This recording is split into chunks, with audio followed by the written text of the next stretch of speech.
Welcome back, guys. So today I want to talk a little bit about social anxiety because I feel this is an issue, a situation that's quite prevalent in today's world, and I think for the most part, it affects many different age-related demographics. So while we sometimes notice it in young people, we could also notice it in older people as well. So age is kind of to some extent irrelevant, in my opinion. Now, the thing you want to understand about social anxiety is that it doesn't have a single cause, and that's probably true. So it could be a combination of different, diverse factors, and maybe to a large extent, these factors, interact with one another. So psychologists, they kind of think that it's just a mixture of basically a mix of biology to some extent, learning to some extent, and last but not least, your life experiences. So let's talk about these factors, and I'll share a little bit about my opinion as well, and maybe any experiences that I've had in the past. So, first and foremost, biology and temperament play a role in your social anxiety. So, some people naturally are more inclined to be sensitive in certain kinds of social situations. So, when it comes to some kind of social evaluation or social monitoring or anything like that, they're going to be a little bit more nervous than the average person. So if you were a shy or cautious child, right, your nervous system is going to kind of act up. You may like react more strongly to some kind of perceived judgment, right? Some kind of evaluation or assessment. And there's actually, there's this kind of genetic component, how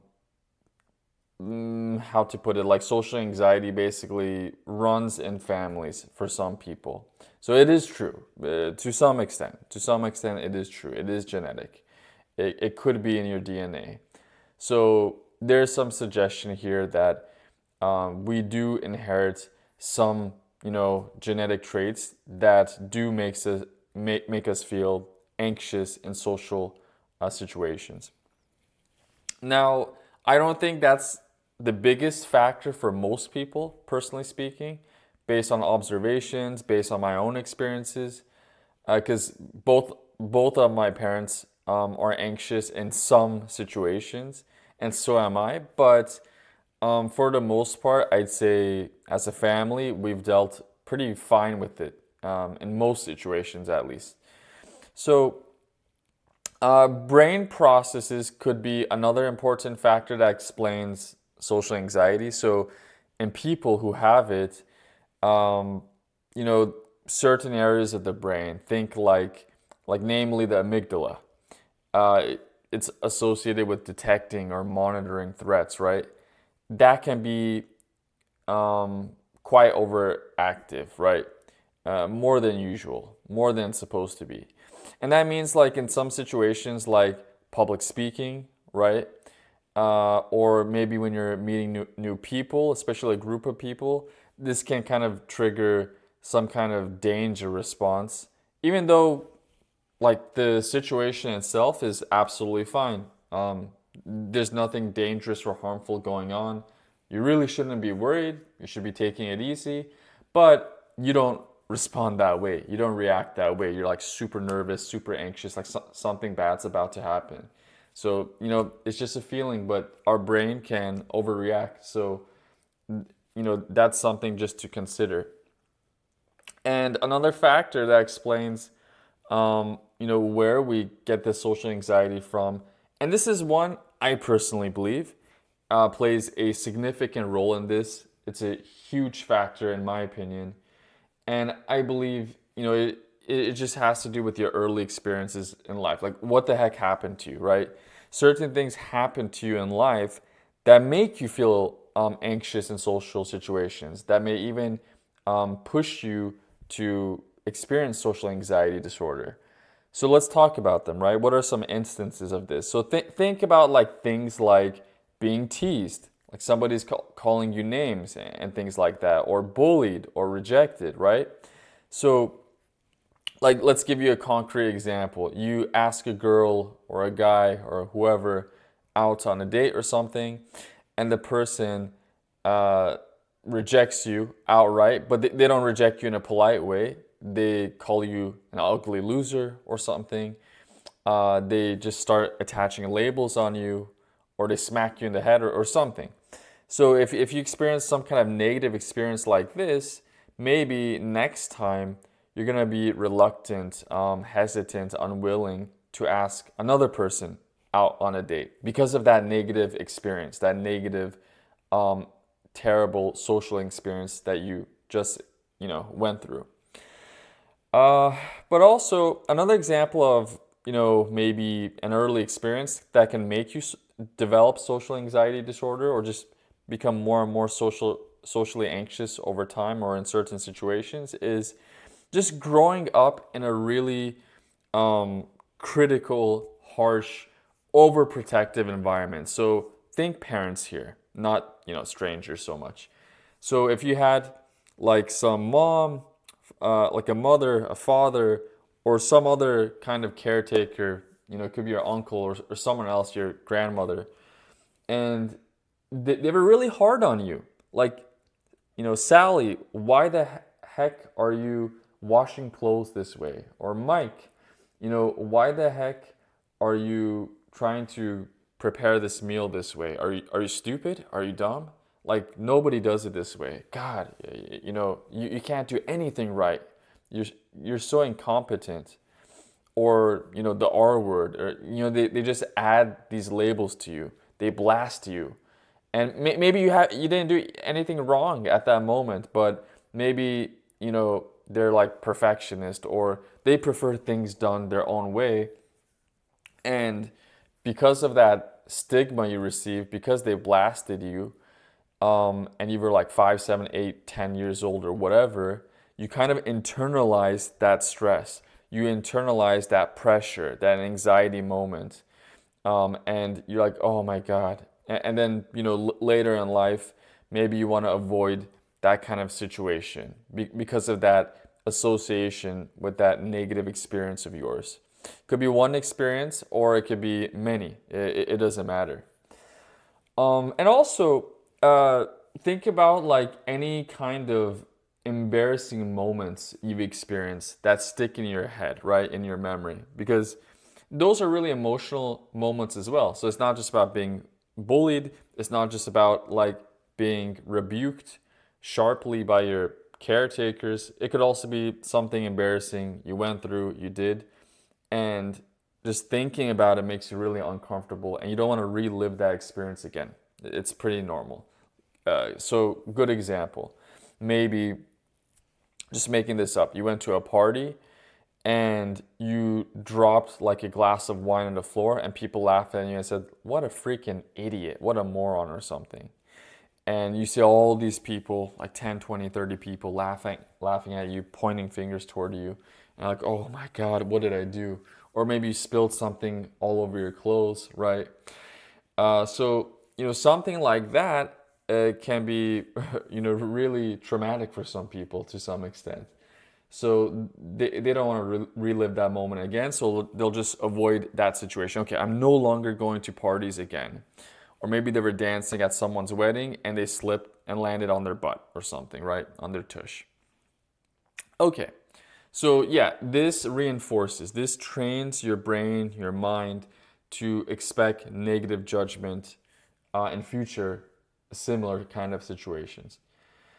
Now, another thing that explains where we might get social anxiety is just learned thinking patterns. So this is kind of related to that previous point of early experiences, but there's a kind of nuance here. So over time, people can develop habits like assuming others are judging them harshly.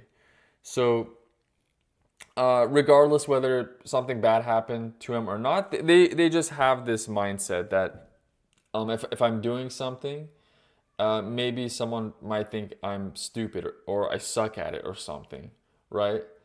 So, another closely related point could be like just over analyzing, let's say, social interactions afterwards. So you had like a conversation with a group of people, and you were kind of what's the word? How can I put this? You were kind of like self-aware of the kind of words, phrases, statements you used in that conversation, and then you look back at it and you're like, oh shoot, I shouldn't have said that. Or maybe that joke I shared with that group of friends wasn't really funny. Now they might think I'm a lame person or something, right? So you're kind of over analyzing um, that information or whatever came out of your mouth during that moment. You're kind of like a little bit worried about it. You're kind of concerned that you messed it up. It didn't go like as perfectly as you expected or something.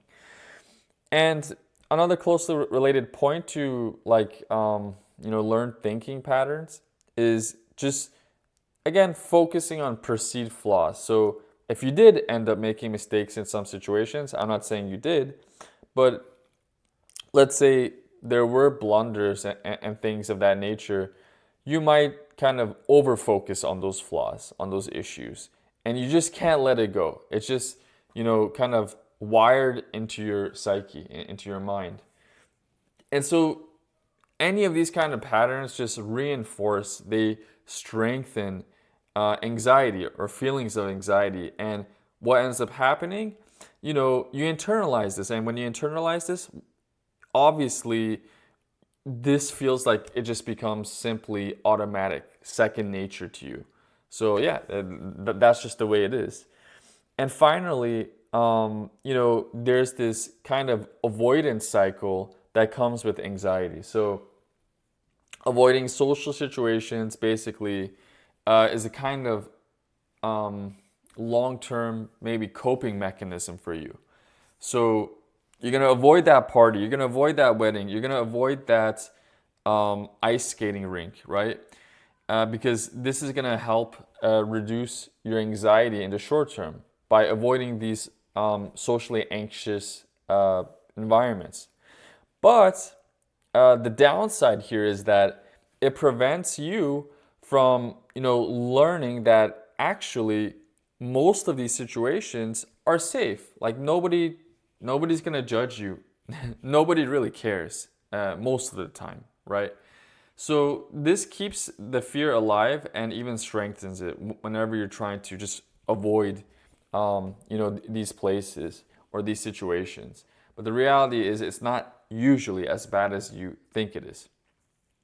So, to sum up, social anxiety usually develops when a sensitive temperament meets certain experiences and gets reinforced by just these habits of thinking and avoidance. So the thought pops up in your head, and now you want to avoid it.